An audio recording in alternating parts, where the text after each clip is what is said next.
नमस्कार, मैं हूं पवन त्यागी, राजनीतिक विश्लेषक। महाराष्ट्र से बड़ी खबर आई और वो खबर ये आई कि संजय राउत जी को ईडी ने जो जेल की सलाखों के पीछे डाला था, लगभग 100 दिन से ऊपर वो पत्राचाल घोटाले में जेल में बंद थे, उनको निचली अदालत ने जमानत दे दी है। लेकिन उनकी ये जो जमानत पर छूटने की खुशी है वो कुछ ही घंटे रही, इसको चुनौती दे दी ईडी की तरफ से। एडिशनल सॉलिसिटर जनरल ने इसको बॉम्बे हाई कोर्ट में चुनौती दे डाली और उनका कारण उन्होंने बताया कि ये जो पत्राचाल का घोटाला हुआ है, इसमें संजय राउत जी को यदि जमानत दे दी जाती है तो ये गवाहों को प्रभावित कर सकते हैं और इस केस में कहीं ना कहीं ढीला ढवाली हो सकती है और इसलिए इनकी जमानत याचिका रद्द करनी चाहिए। इसको लेकर हालांकि हाई कोर्ट ने तत्काल कोई फैसला नहीं दिया है, न तत्काल स्टे लगाया है, लेकिन कुछ ही घंटे बाद अब इसकी सुनवाई होनी है। और जो कानून के जानकार हैं वो ये कहते हैं कि इसमें संजय राउत जी ने जो प्ली लगाई है, यानी निचली अदालत से जो उनको जमानत मिली, वो बीमारी के बेस पर मिली। इन्होंने कहा कि इनको तबीयत खराब है, इनके हार्ट में कुछ दिक्कत है और इसलिए मेडिकल ग्राउंड पर जो जज हैं उन्होंने बाकायदा 1 महीने का समय इसमें लिया था कि फैसला सुनाया जाएगा, तो 1 महीने बाद लगभग फैसला सुनाया। तो अब यह माना जा रहा है कि मेडिकल चेकअप और थोड़ा ट्रीटमेंट के बाद यह तय हो जाएगा कि संजय राउत जी ठीक हैं और उनको कोई उतनी बड़ी प्रॉब्लम नहीं है कि उनको जेल में ना रखा जा सके। मेडिकल रिपोर्ट के आधार पर बॉम्बे हाई कोर्ट अब फैसला देगा और माना यह जा रहा है कि ये जेल में वापस भेजे जाएंगे।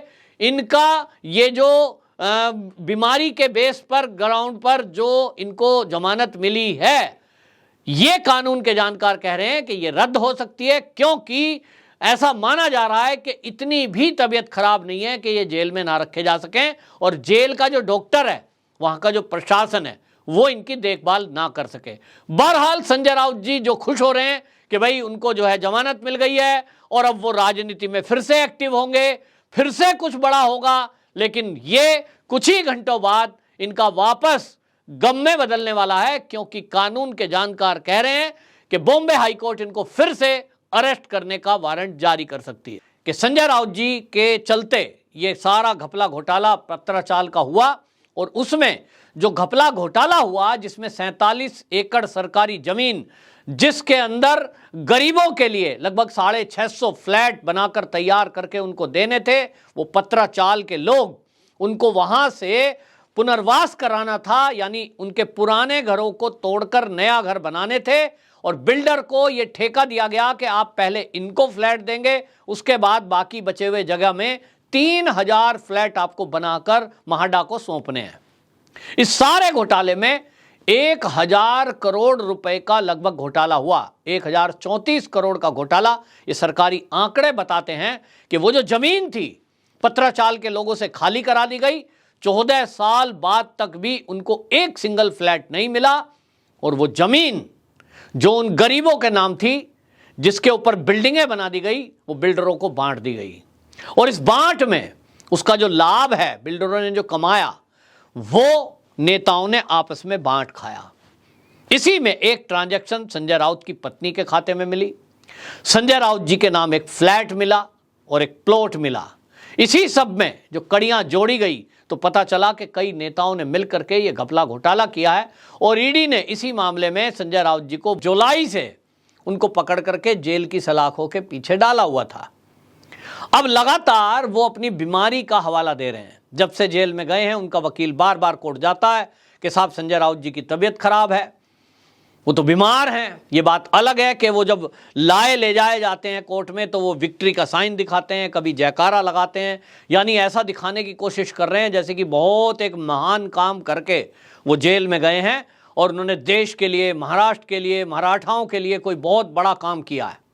महाराष्ट्र की जनता कह रही है कि क्या उन्होंने वो जेल में जाने के पहले ऐसा कुछ काम किया है जो मराठाओं के लिए है, जो महाराष्ट्र की जनता के हित का कोई काम था, कोई क्रांतिकारी उन्होंने आंदोलन किया था?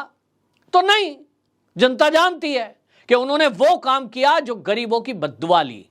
सारे पत्राचाल के जो गरीब हैं, जिनको ये उम्मीद थी कि शिवसेना सरकार आएगी तो कम से कम इनके साथ न्याय होगा, क्योंकि उनके साथ जो बेईमानी थी वो कांग्रेस के टाइम में हुई।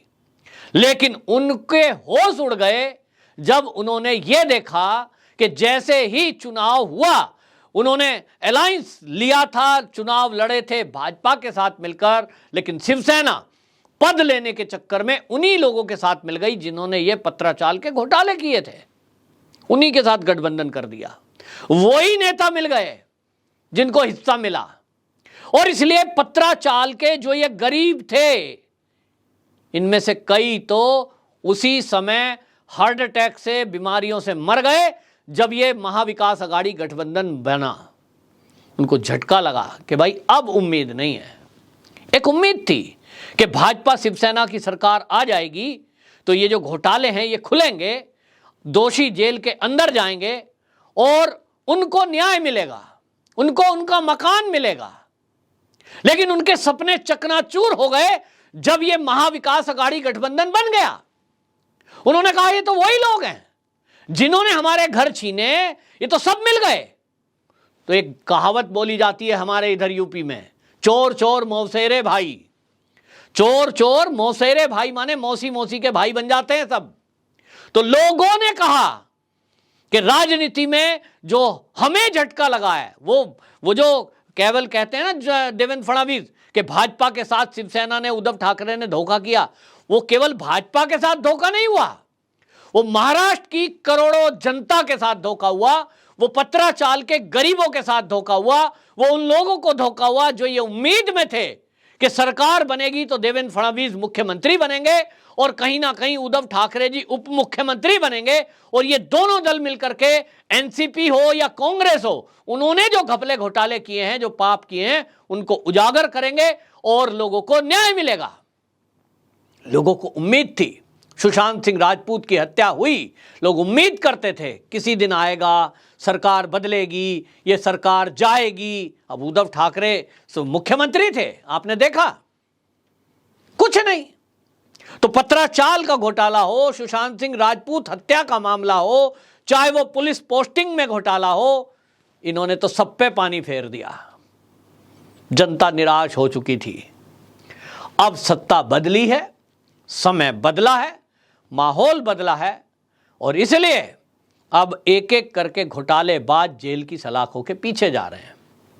तो आप देखिए, केंद्र में अगर मोदी सरकार ना होती तो ये सवाल पूछा जाता है, क्या नवाब मलिक जेल की सलाखों के पीछे होते? लोग कहते हैं ना, उम्मीद नहीं थी। क्या अनिल देशमुख जेल की सलाखों के पीछे होते? ना, कोई उम्मीद नहीं थी। क्या कभी संजय राउत जेल की सलाखों के पीछे जाते? लोग कहते हैं ना, बिल्कुल नहीं हो सकता था। ये जेल की सलाखों के पीछे गए क्योंकि केंद्र में एक राष्ट्रवादी सरकार बैठी है और तय करके बैठी है कि जिन्होंने देश का लूटा है उन्हें लौटाना पड़ेगा। ये बात अलग है कि ये पुराने घाघ हैं कुछ लोग राजनीति में जो सबूत तक नहीं छोड़ते, लेकिन अब एजेंसियां लगी हुई हैं, किसी तरह एक एक सबूत मिले। इन्वेस्टिगेशन चल रही है, लगातार जांच हो रही है, प्रॉपर्टियां खंगाली जा रही हैं।